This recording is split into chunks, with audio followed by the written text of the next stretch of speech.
Hey, this is Matthew with BI Polar, and in this video about being a PM at Microsoft, I want to talk about one of the most important decisions that you'll make throughout your career, and that is picking the right team. I hope you'll join me.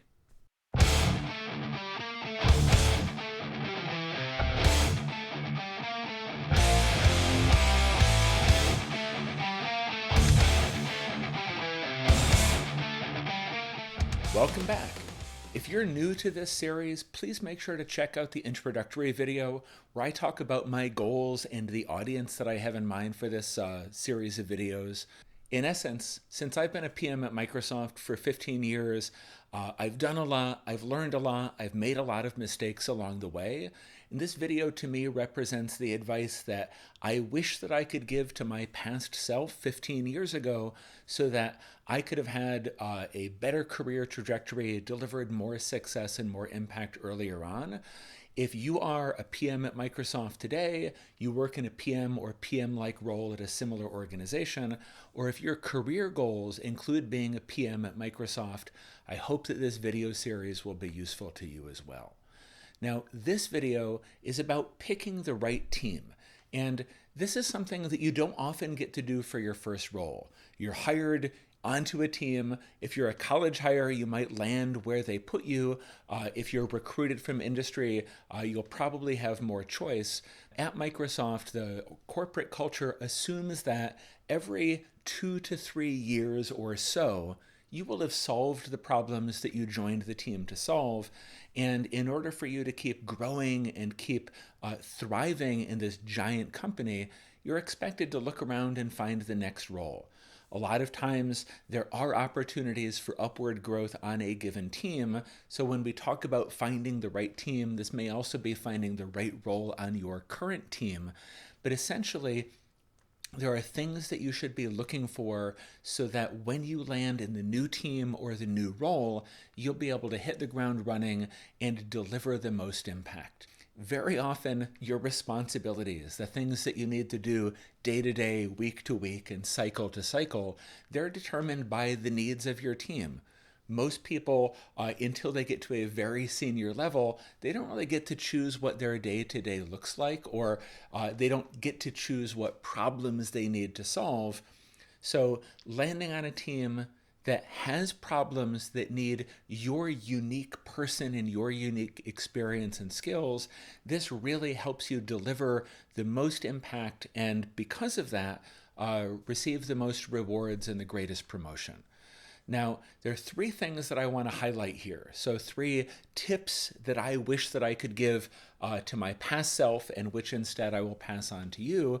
So the first one is ask your manager what they need from you the most. This is a really simple question where very often the answer is more complex and changes over time. And it's something that most managers probably don't get asked very often. So your manager hopefully will appreciate this.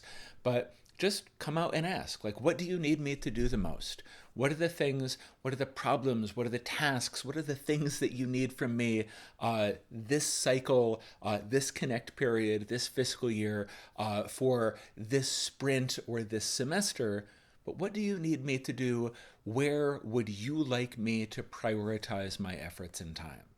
And if we step back from that more general question and put it into the context of finding the right team, if the answer that your manager gives to you is something that aligns very well with the things that give you energy, the things that you love to do, and either the things that you're good at today or the things that you're really motivated to be good at tomorrow, that's an awesome sign. If the thing that your manager needs you to do the most is something that drains your energy, that you dread doing, that you're just not interested in, or you're just not good at, this is a red flag.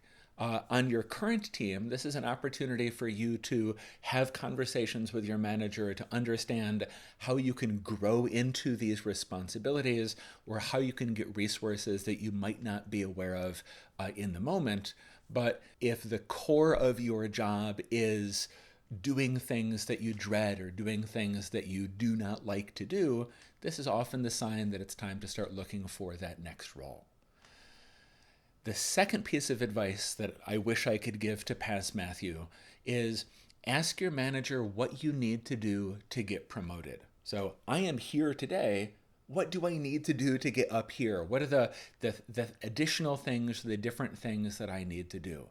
And this is a variation on the what do you need from me the most question, but it's similarly a forcing function to help you understand about the team that you're on and whether there's the opportunity for you to grow and thrive where you are, or if it's time for you to start thinking about and doing the legwork to find the next team, the next opportunity inside of Microsoft.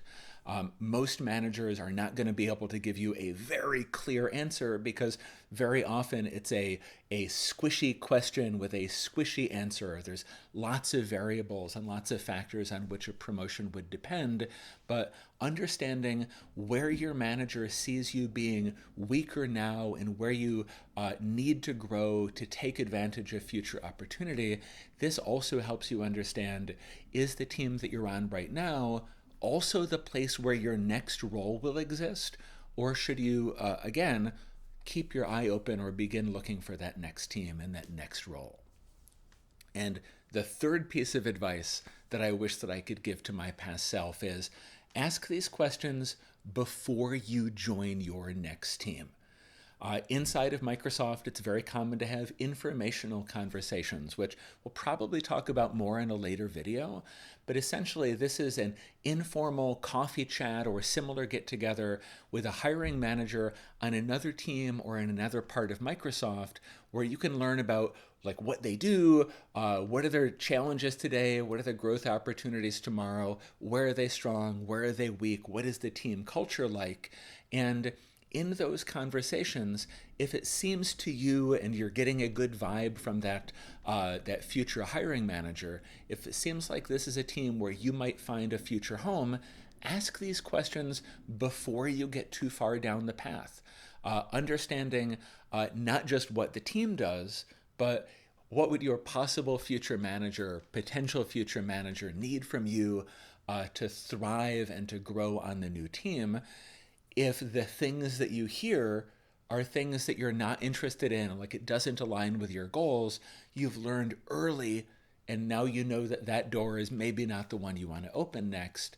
But if you learn that there is a strong fit with your strengths, with those things that gives you energy, this is perhaps the role in the team and the hiring manager that you should put at the top of your list.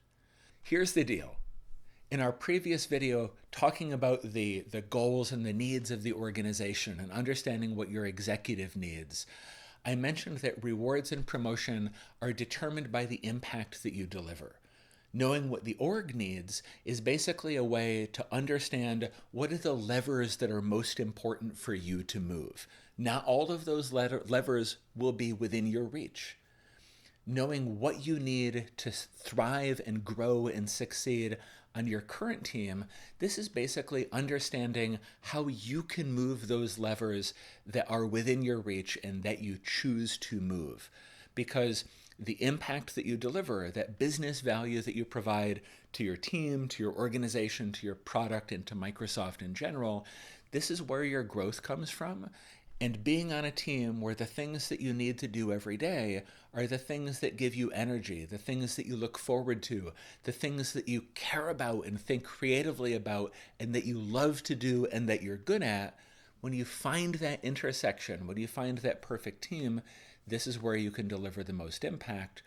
Look to understand, are you on that team now? And look to understand when you're looking for your next team, is this the team where you can do your best work? I hope that this is valuable. As I mentioned at the introductory video and at the top of this video, I'm basically speaking to my past self here, but you can speak back to me today.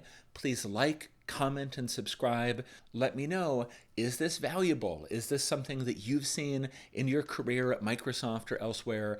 Are there specific techniques or questions that you use to find the right team or to find the right place on the current team? Really love to hear from you. Your feedback is going to provide the inspiration and the ideas for the rest of this series. Keep me going. Can't wait to see you next time.